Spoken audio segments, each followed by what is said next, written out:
Joseph My family isn't very big គ្រួសាររបស់ខ្ញុំគឺមិនធំណាស់ណាទេ I have a sister ខ្ញុំមានបងប្អូនស្រីម្នាក់ Andrea ឈ្មោះថា Andrea C18 នាងមានអាយុ18ឆ្នាំ and a brother Richard ហើយ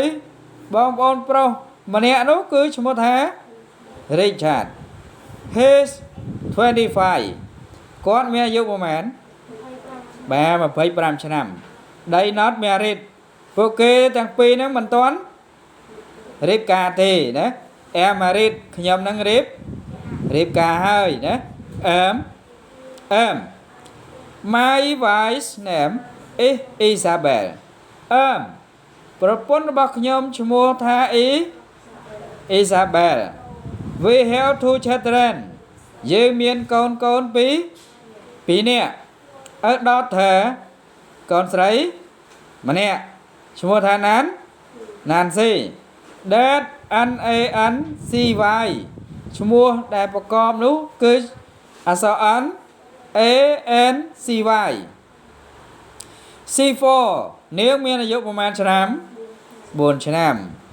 and a son ហើយកូនប្រុសនោះឈ្មោះថា Tom he only 6 months old គាត់ទើបតែឬក៏ត្រាំតែមានអាយុ6 months នេះ6ខែណា we live near my parents យើងនឹងរស់នៅជិតឪពុកម្ដាយរបស់ខ្ញុំ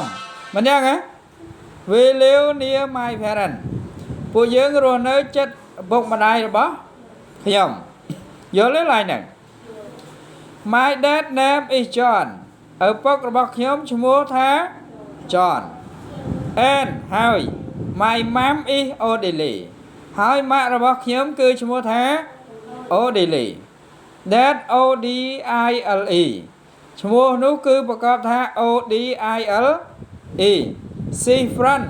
នាងជាជនជាតិបារាំងណា my grandmother live with them ម្ដាយលោកយាយរបស់ខ្ញុំរស់នៅជាមួយពួកគេ